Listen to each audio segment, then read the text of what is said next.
Ladies and gentlemen, thank you so very much for tuning in. Hit subscribe to this channel right now. CNN, FBI Director Chris Wray to resign at end of Biden term. Fox News, Trump says Wray designation, great day for America. Touts Kash Patel as most qualified. Washington Post, FBI Director Christopher Wray to resign before Trump takes office. The Times, Christopher Wray says he'll step down as Federal Bureau of Investigation Director. So, and that Fox News, yes, most qualified to lead the Federal Bureau of Investigation, Kash Patel. Hit subscribe to this channel right now. There is a completely new regime, a completely new U.S. government. That sounds hyperbolic, but it's true. The old guard is no longer there. And it took 16 years. Actually, it took about 24 years, really. You had 8 years of Bush, 8 years of President Obama. Trump didn't really have his own intel agencies, Department of Justice, Federal Bureau of Investigation. He had everyone working against him, setting him up and framing him. The Steele dossier was purchased by Clinton and the DNC, and they paid FEC fines for a compilation of patently false gossip, hearsay, completely fabricated nonsense and fantasies utilized by government officials to investigate Trump. There was not one shred of evidence to accuse Trump of being a Kremlin operative. We have a $30 billion budget just with the Federal Bureau of Investigation, National Security Agency, and Central Intelligence Agency, around a $30 billion. We don't know exactly what the budget is. Very likely Musk and Vivek will check out the budget, but it's estimated at over $30 billion. For $30 billion, all Democrats and media and never Trump Republicans had was a dossier literally purchased by Hillary Clinton and a setup of George Papadopoulos, an official within Trump's campaign, where he didn't do anything wrong. There's literally audio and exculpatory evidence that was withheld from him. And so they got him and others on allegedly lying to bureau agents. But there's no direct evidence of that. You have to take the word of agents who were eventually fired and removed from government. Hit subscribe to this channel right now. Paul Bartlett, thank you so very much. Let's get started, ladies and gentlemen. This is huge. This is absolutely huge. There will be special counsels. There will be people indicted. I have no clue. For the record, I have no clue if Peter Strzok is going to be indicted or part of any special counsel investigation. I believe he won, actually, a case against the U.S. government recently, along with the other bureau official. I'm not exactly sure. But this is Louis Gohmert. And this is Peter Strzok's testimony in Congress with Louis Gohmert. And we can kind of go down back memory lane, and with what we know now, the testimony of McCabe, Strzok, Comey, and others can be seen in a new light. Furthermore, Kash Patel and John Ratcliffe at Central Intelligence and Attorney General Pam Bondi, they're going to declassify a whole lot of information that perhaps shows intent and motive by former government officials. So again, I have no clue if Peter Strzok will be part of any investigation or special counsel, or whether they're going to indict specific government officials. I do know that this was a very interesting exchange between Louis Gohmert and Strzok, and then we'll get to McCabe, Comey, and Kash Patel. You'll hear them in a couple of minutes. Hit subscribe to this channel right now. You said earlier in this hearing you were concerned about a hostile foreign power affecting our election. You recall the intelligence community Inspector General Chuck McCulloch having an investigation into an anomaly found on Hillary Clinton's emails. I do not. So nobody Comey, Strzok, McCabe, none of them, Clapper, Brennan, none of them explained how Clinton transferred top secret and special access program intelligence from government networks onto secret private servers. This is, of course, impossible from a cybersecurity perspective. Not one former President Obama official, not one former official that worked in Trump's administration that was a part of the Clinton email probe, but not one former Obama official part of the Clinton email probe, not Strzok, McCabe, Clapper, Brennan, anyone. I don't even know if Clapper and Brennan were actually a part of it, but nobody at the Federal Bureau of Investigation told the world. Comey did not tell the world how Clinton was able to migrate or transfer or remove classified data and put that data onto secret private servers that allegedly President Obama didn't know about, but of course he knew, almost certainly. The entire U.S. government almost certainly knew. This is, of course, a blatant, overt, illegal activity if everyone knew and they allowed Clinton to get away with it. But the point is, just like that blind spot where nobody knows to this day how Clinton was able to get classified data onto secret private servers, nobody knows how an entire agency, the Federal Bureau of Investigation, would utilize a dossier purchased by Clinton to accuse an incoming Republican president of being an operative of another country. So the agencies were either extremely incompetent or deliberately trying to deceive the public and utilize the government, the law, against an incoming President Trump, accusing him of things he didn't do, creating a new McCarthy era Red Scare. Anyway, let's continue. Well, let me refresh your recollection. The intelligence community, Inspector General Chuck McCulloch, sent his investigator, Frank Rucker, along with an ICIG attorney, Jeanette McMillan, to brief you and Dean Chappelle and two other FBI personnel that I won't name at this time about an anomaly they had found on Hillary Clinton's emails that were going to and from the private unauthorized server that you were supposed to be investigating. Now, do you remember it? I remember meeting Mr. Rucker on either one or two occasions. I do not remember the specific content or discussions. Well, I'll help you with that too then. Mr. Rucker reported to those of you, the four of you there, in the presence of the ICIG attorney, that they had found this anomaly on Hillary Clinton's emails going through her private server. And when they had done the forensic analysis, they found that her emails, every single one except for four, over 30,000 of them, were going to an address that was not on the distribution list. It was a compartmentalized bit of information that was sending it to an unauthorized source. Do you recall that? Sir, I don't.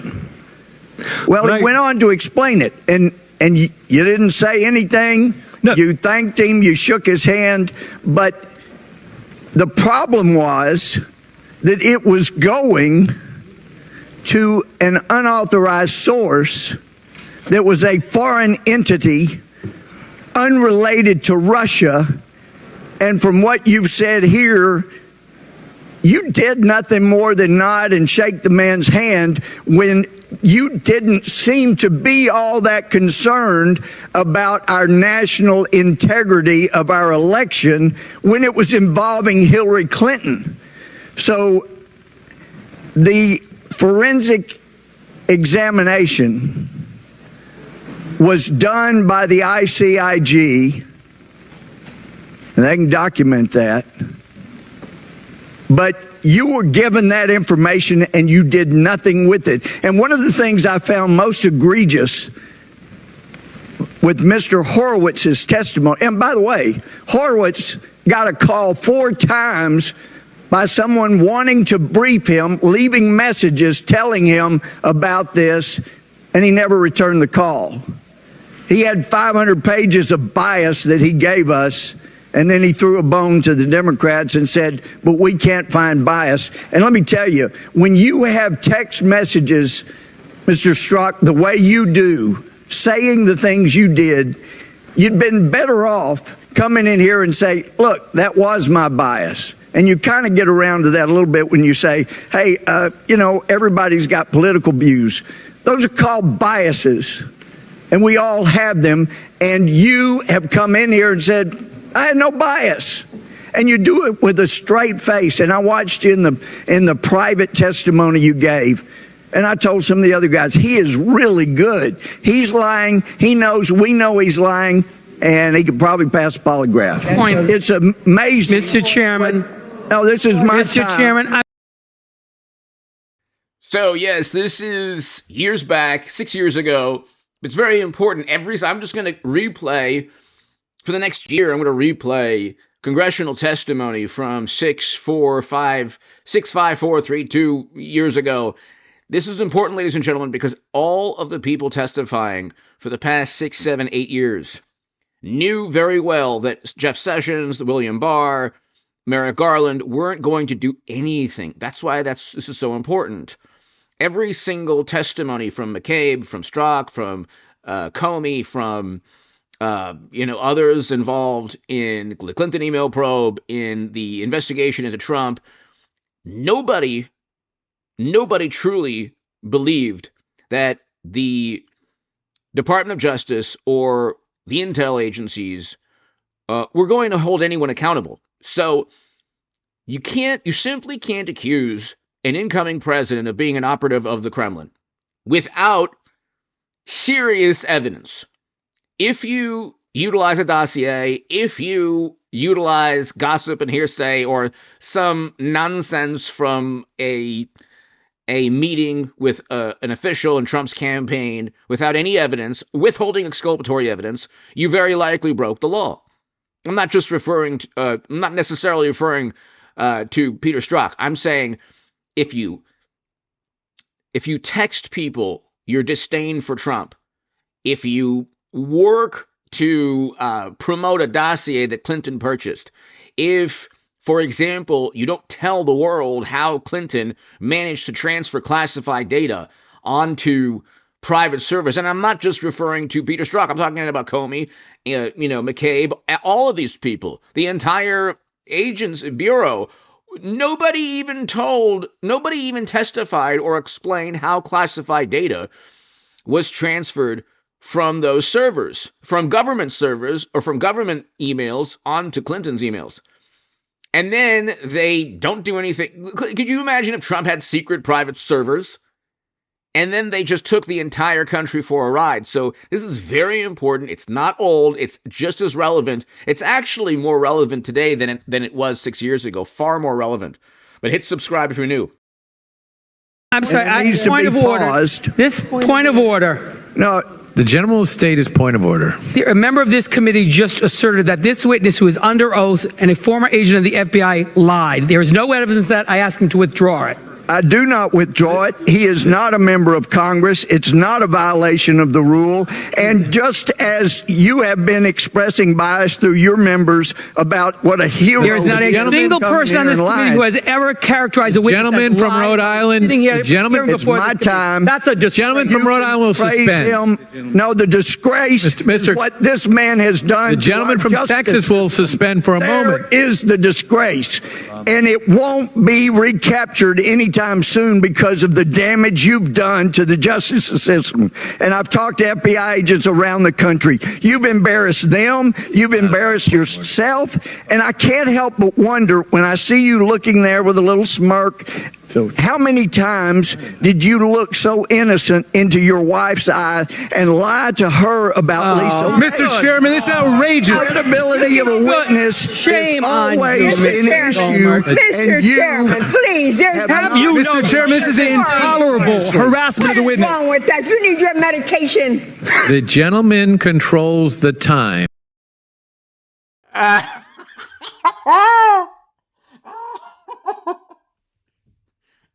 You need your medication?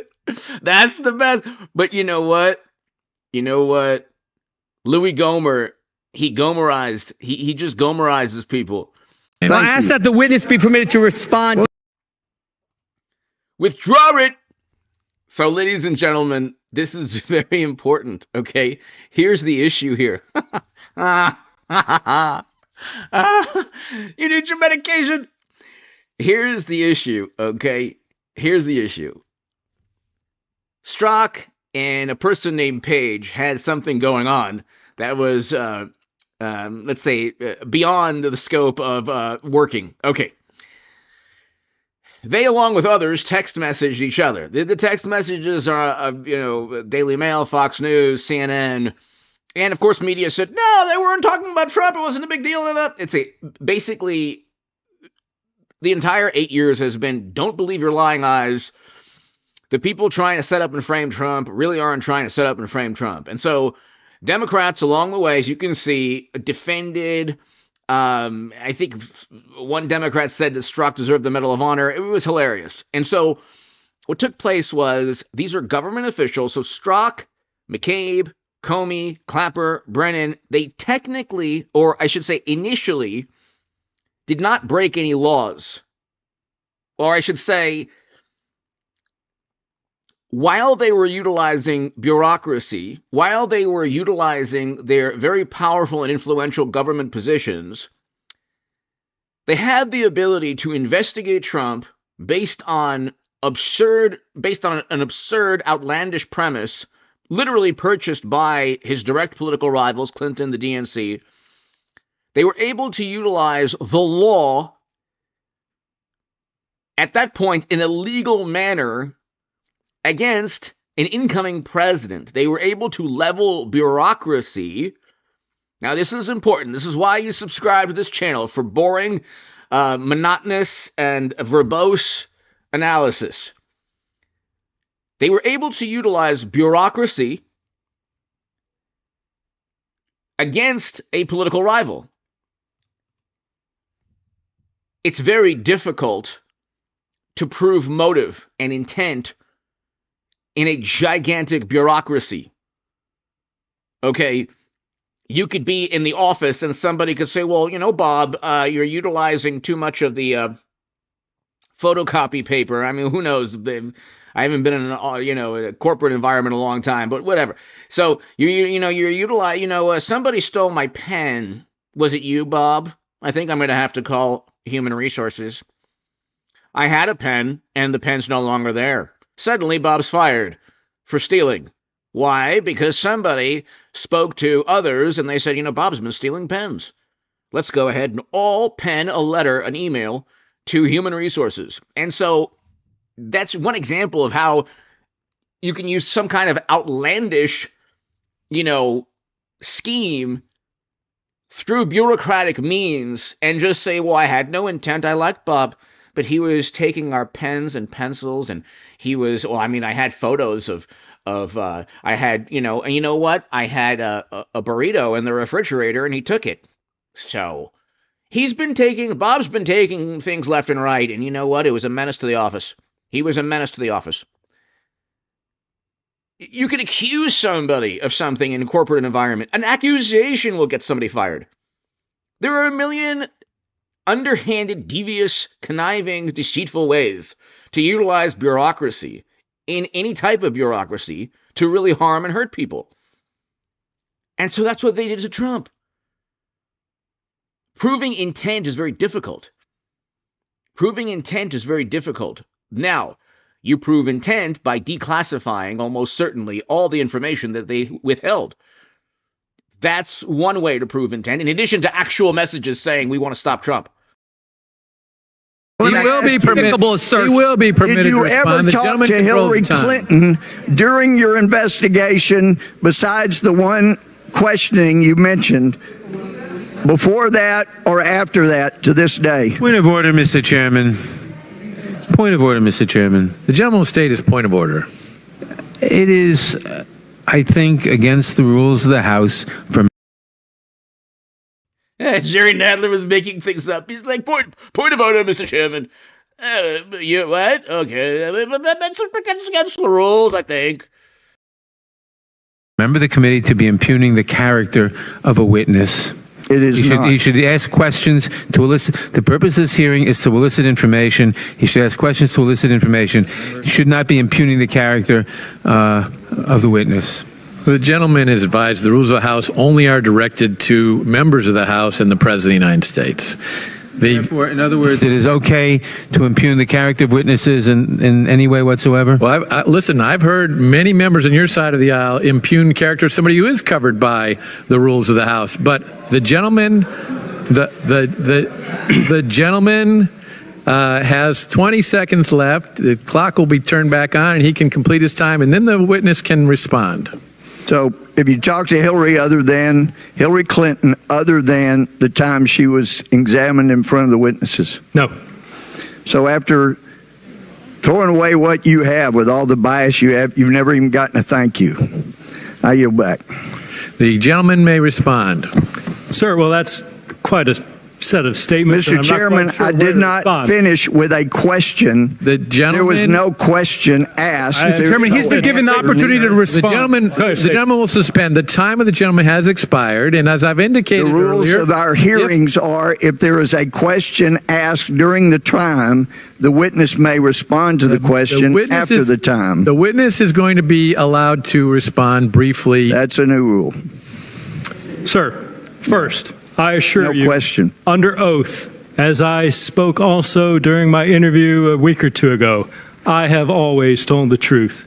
The fact that you would accuse me otherwise, the fact that you would question whether or not that was the sort of look I would engage with in a family member who I have acknowledged hurting, goes more to a discussion about your character and what you stand for and what is going inside you. It's to your credibility, and you lost your credibility. You've lost your credibility. While That's I doubt the it problem. plays well Gentleman to from America, Texas I'm not sure it plays the well. gentleman from Texas will suspend.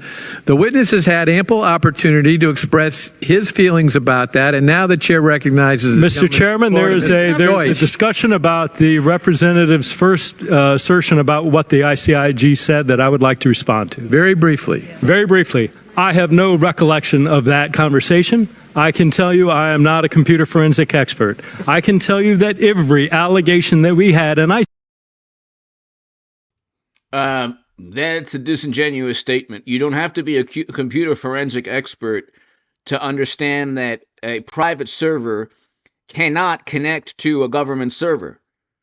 You don't have to be an expert on anything to use basic logic. Furthermore, you don't have to be an expert in counterintelligence to understand that a dossier purchased by Hillary Clinton should never be used to investigate anyone, especially not Trump, who defeated Clinton. Okay? You don't have to be an expert. You don't have to be a genius. You don't have to have. Democrats do this all the time. Well, are you an expert? You don't have to be an expert to have basic grasp of logic and reason. Okay, experts are wrong all the time. By the way, they're wrong all the time. You're still fallible even if you're an expert. ICIG was a great and close partner. Every allegation that we had, whether from them or anybody else, was forwarded to experts who looked at it. The scores and scores of servers and BlackBerries and emails and everything we got. So you had all of those. So the Federal Bureau of Investigation had all of the BlackBerries and emails and servers and computer hardware, and nobody, not one person in this country, or not one person in the government asked how Clinton was able to transfer classified data onto servers that were secret? How does that even happen? It's not possible. Not one person knows if other hostile nations hacked and took all the information, classified and otherwise. And why was Clinton allowed to delete 30,000 emails without even a shred of suspicion? The National Archives was able to get the Federal Bureau of Investigation to raid Mar-a-Lago. But others can have private servers. And then there's an investigation of Trump based on nothing more than evidence purchased by Clinton. So nothing here makes any sense, and it's very obvious. If the tables were turned and Rudy Giuliani purchased a dossier, there's zero chance that the top bureau officials under President Obama would utilize that to investigate Hillary Clinton. Were combed over carefully by the FBI's experts to see if there's any indicia of intrusion. But you don't recall going saying, over sir, those emails, correct? Gentlemen, will suspend. I have no idea what you're talking about, and frankly, and the witness will suspend as well. I do not know what you're talking about. That you is just enough. can't let a witness go on. So in Strzok's defense, and this is oftentimes what takes place, so Louis Gohmert is 100% right. There was very likely, there were questions as to why Clinton was able to get away with servers, secret private servers that nobody on the planet in any government would get away with. The problem, however, was he said, well, there was this conversation that took place with a computer expert, and did you know about this? So Strzok can then say, well, I don't know about that, and then move on. Okay, if Gohmert had simply asked, and Gohmert's amazing, but he Gohmerizes everybody. But had he simply asked, hey, how did the classified data get onto secret servers from secure government networks? How did nobody in the U.S. government with tens of billions of dollars in budget for intelligence know that a top official, Secretary of State, had secret servers? You couldn't even have private servers if you worked at Microsoft. If Peter Strzok or James Comey worked at Microsoft and they allowed an employee, a top official at Microsoft or Apple Computer to have their own servers, immediately you'd have Bill Gates saying, why did you allow this to happen? Furthermore, Bill Gates would also say the secret servers could have been stealing information, proprietary information, software, inventions, patents, and sending it someplace else to another country. That's why you have a secret server to hide information, or do worse, heaven forbid.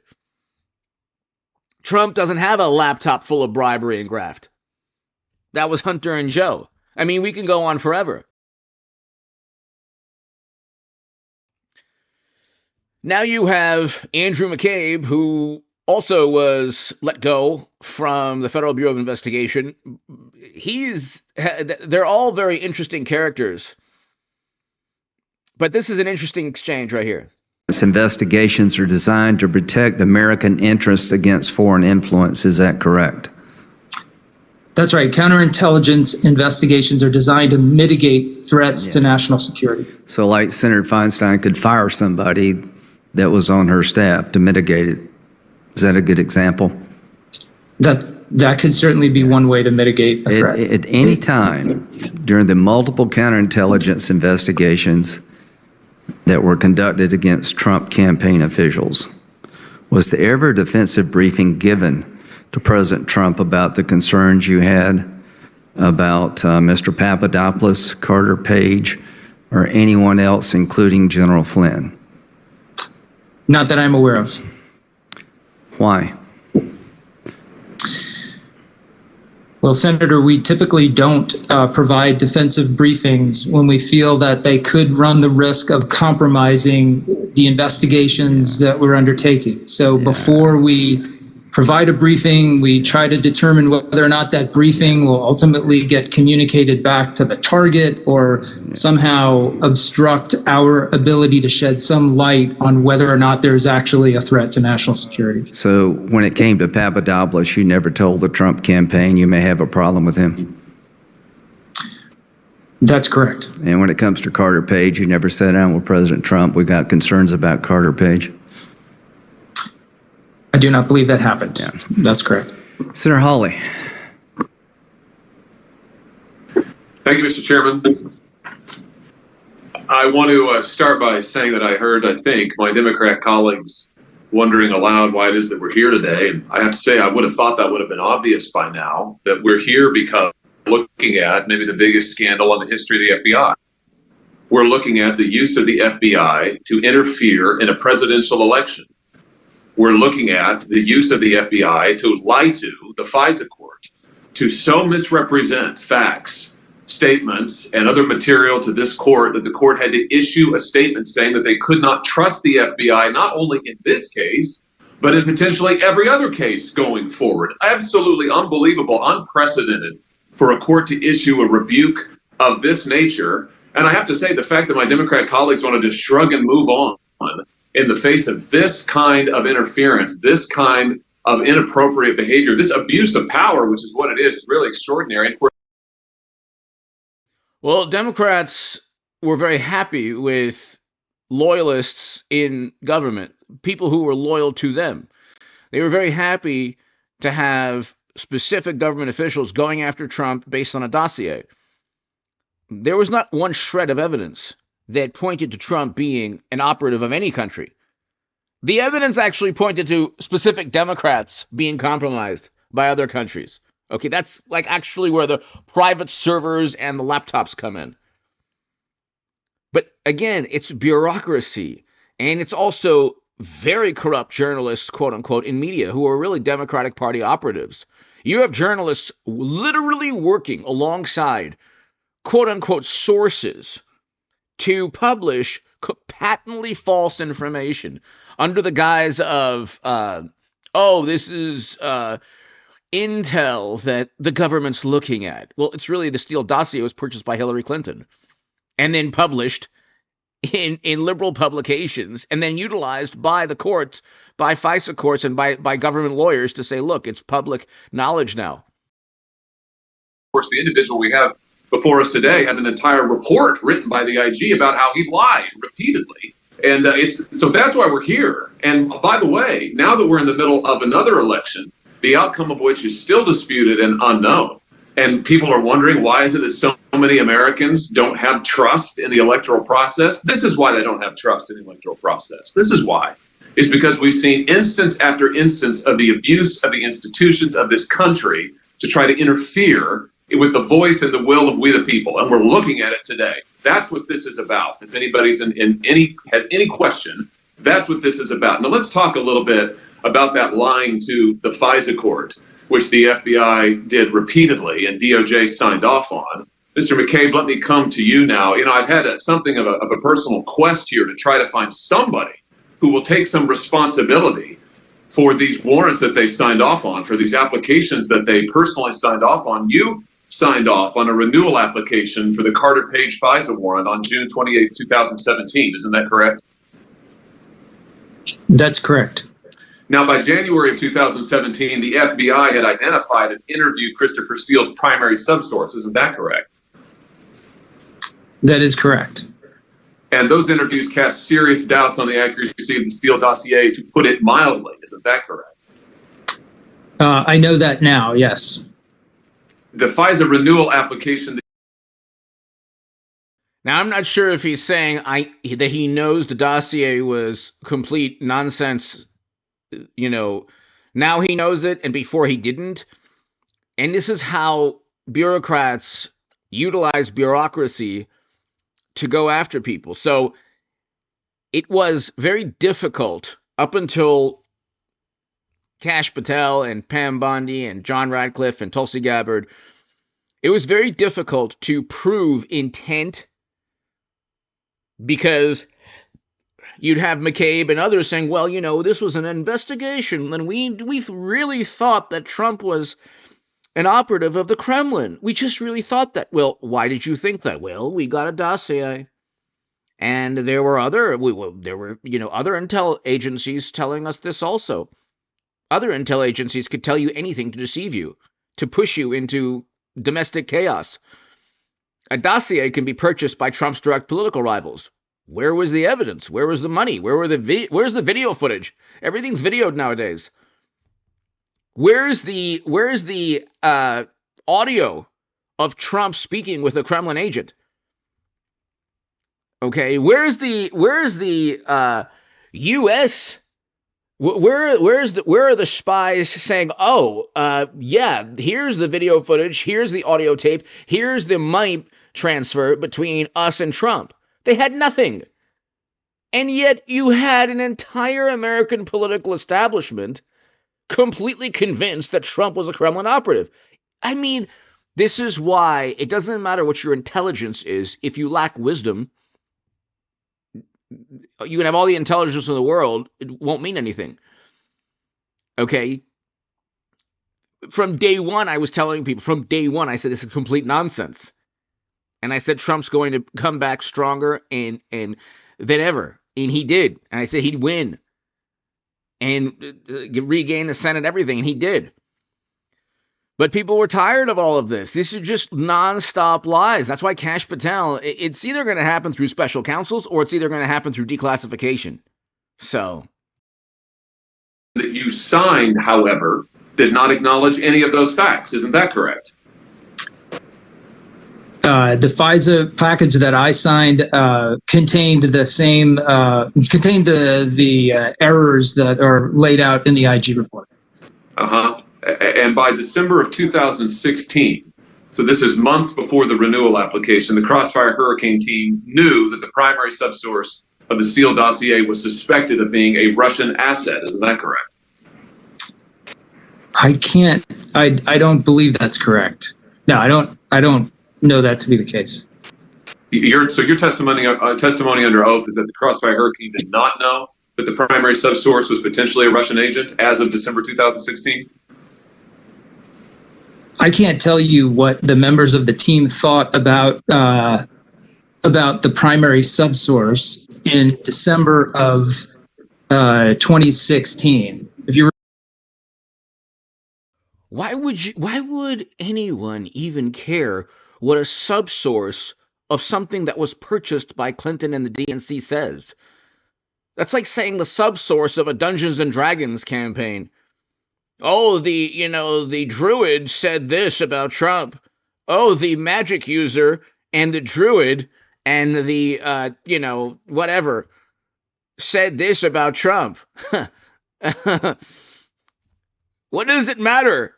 This is all nonsense. This is like you could find it's as if media and government officials and Democrats read a bunch of Tom Clancy novels and they said, well, we need a subsource to back up the claims within a dossier, and then there was a meeting with this person and that person, Papadopoulos, and we need to investigate this. We need to investigate with Mueller probe, Mueller time. I mean, it's complete nonsense. No money trail, no video footage, no audio, no nothing. No nothing. And then they said Trump was in a Moscow hotel room, and everyone ate it up. Democrats and media ate it up. They couldn't stand, because it was the end of an era, the Bush, Obama, Clinton era. And Trump has completely dismantled, demolished an entire political apparatus himself. And so people just wanted retribution. The transfer of power that was not peaceful was when Trump came in and they accused him of being an operative of the Kremlin without a shred of evidence, not even one shred of evidence. And literally, Clinton purchased the evidence. Referring to the recent footnote from the FISA report that was declassified by the Attorney General, but no, I don't know that they knew that then. I can't say what they knew. The FISA application that you signed contained none of this, though, correct? It contained no new disclosures to the court. It contained none of the information that the FBI absolutely knew of. It contained nothing to give the court any pause about anything that you previously certified. Isn't that correct? Well, I think you need to be, we should be specific about what... Just answer my question. Did the application that you personally signed, did it disclose the interviews back from January of 2017 that you just said that you were aware of, that the FBI was aware of? The OIG report details this at pages 187, 188, and 189 of his report. You can go look it up. He's had a lot to say about you. You can go look up that IG report. They say that the FBI knew of the problems with this Christopher Steele's primary subsource and did not disclose it to the court. Isn't that correct? Yes or no? The IG report, is my understanding, sir, details 17 errors that were present in the package that you're referring to. The Inspector General report was not helpful to deciphering the truth. It was a bureaucratic attempt at trying to understand a bureaucratic attempt at getting Trump. All of this nonsense, the Steele subsource and Christopher Steele, and what was the U.S. government even doing listening to anything Christopher Steele said or anyone that was involved in any of this that was outside the country or inside the country? Why would you give the time of day to anyone that makes an allegation that can't be substantiated? So when Trump makes claims, and it's about 4 years ago, oh my God, it's been debunked. From the second that the claims were made against Trump, they were debunked. Even BuzzFeed stated these were unverified. Unverified means already debunked. There is no verification. When you make a claim, you need to have evidence. So there was not a shred of evidence. But you look, when I listen to Peter Strzok, when I listen to Andrew McCabe or James Comey, they're amazing at testifying. Even a part of me is believing them because they're such great bureaucrats. They're so good at being, of portraying this image of honesty within a bureaucratic system. So, I'm just doing my job. I'm investigating. I was told to investigate. Trump could be an operative. We don't know. We have to investigate. But it's like, well, if the evidence is purchased by Hillary Clinton, why are you investigating?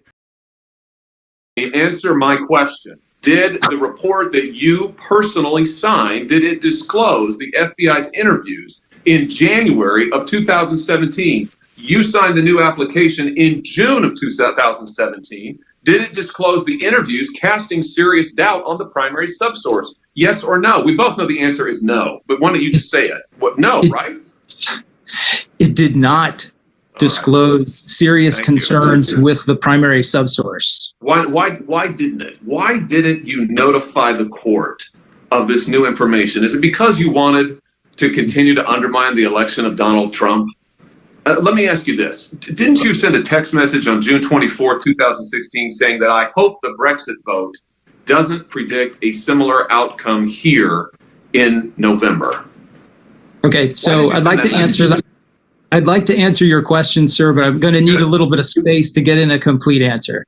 Why did you answer that question? Why did you send that text message? I am, sir, as you know, I have not been able to review my text. I do not have my text in front of me here. I requested access to my materials.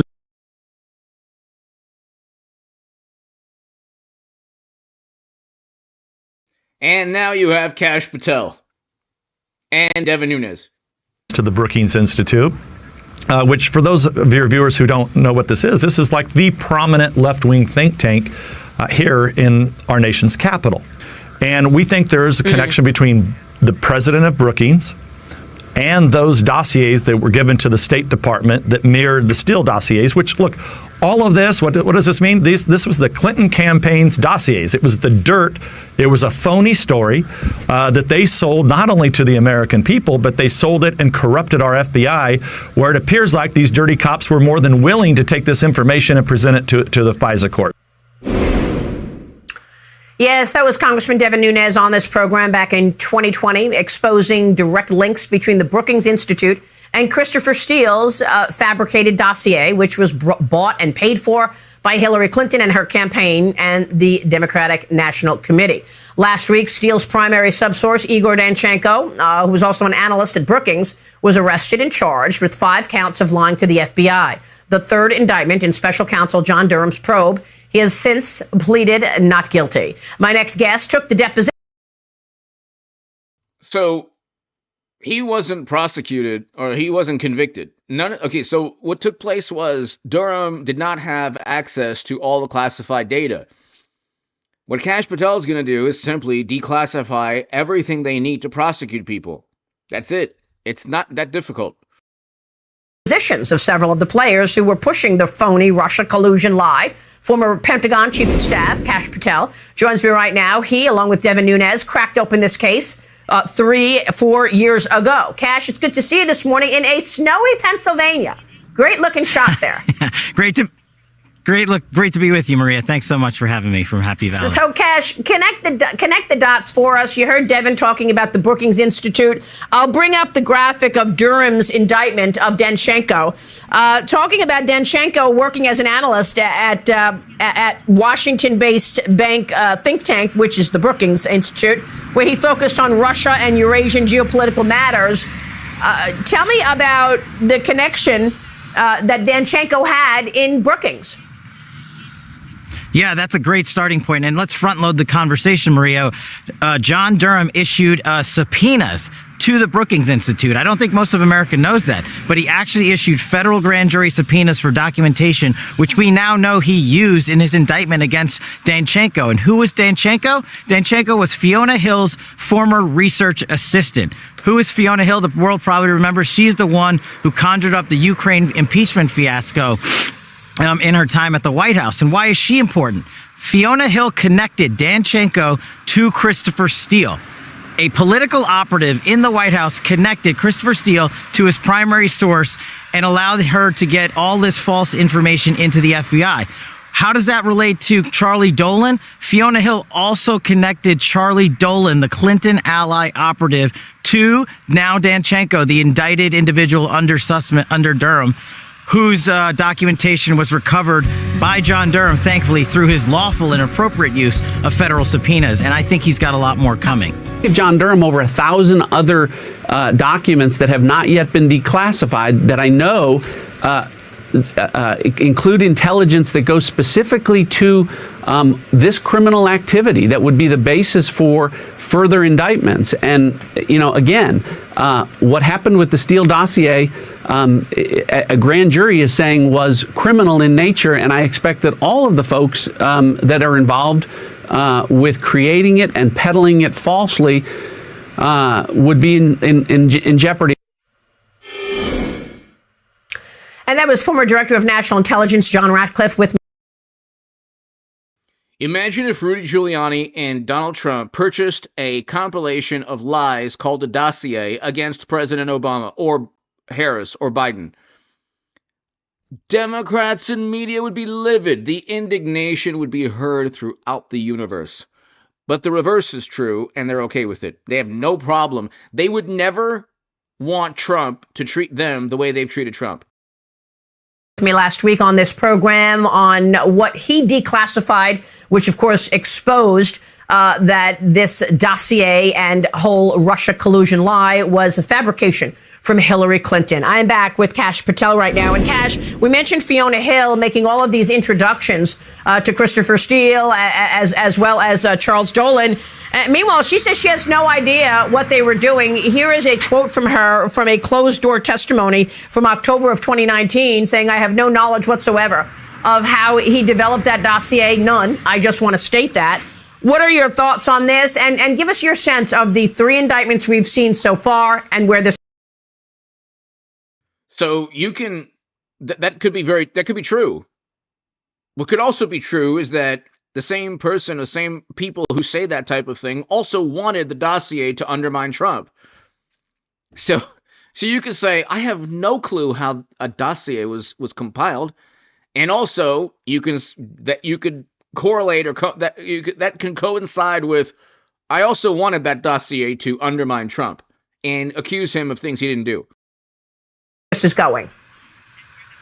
Yeah, real quick on Fiona Hill. I think John Durham is on the case here because Fiona Hill has a credibility problem. I believe she lied to Congress there under oath. She connected the main Clinton political operative, who Devin and I had never heard of because DOJ and FBI withheld those documents from us intentionally, I believe so. And now John Durham has exposed that. She connects the Steele operation to the Democratic Party, and she has the gall to go on national TV or into closed-door testimony and say, I don't know what's going on with Steele. But John Durham's on that case, and I think we're going to get there.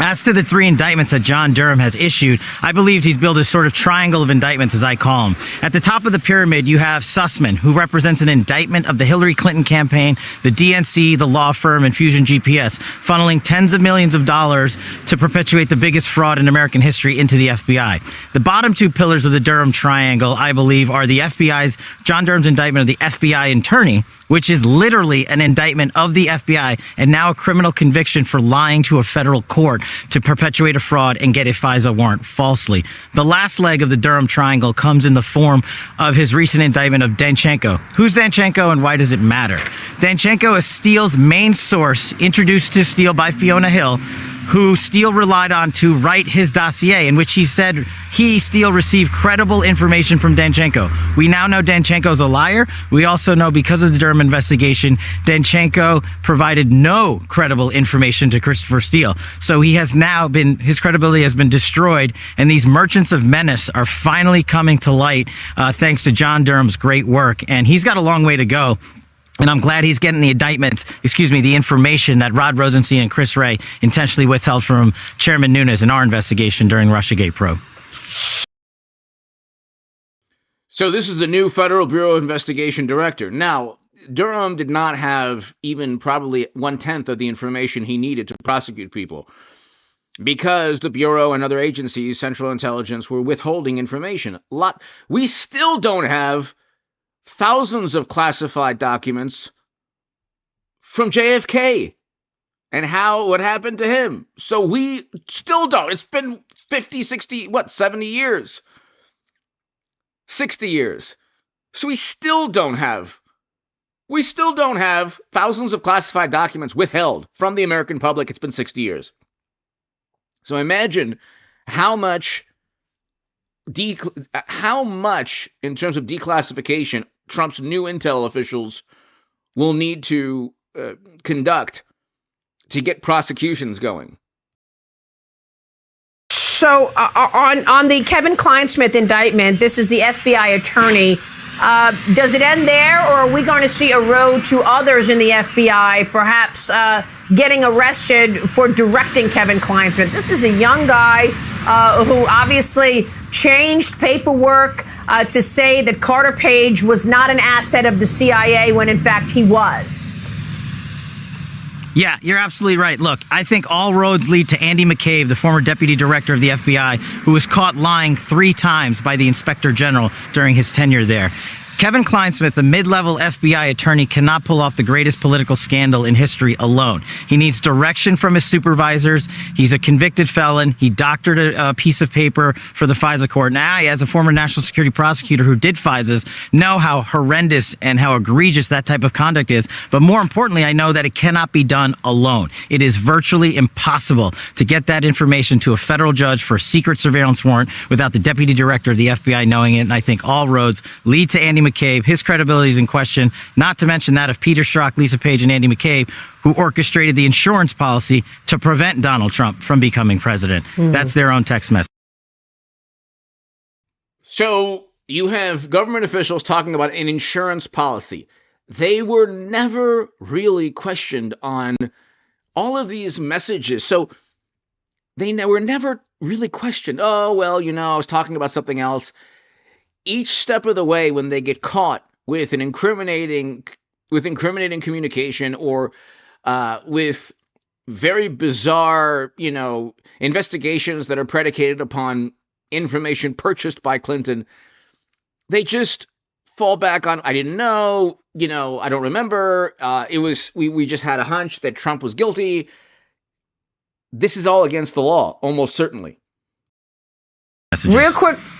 Real quick before you go, you took the deposition of Jake Sullivan. As I keep saying on this program and have for some time, those who abuse power are now in power. Jake Sullivan was the communications person for Hillary Clinton, a manager for her. Now he is working for Joe Biden at the NSA. He put out a tweet and a post back in October of 2016. Listen to this. This could be the most direct link yet between Donald Trump and Moscow. Computer scientists have apparently uncovered a covert server linking the Trump organization to the Russian-based.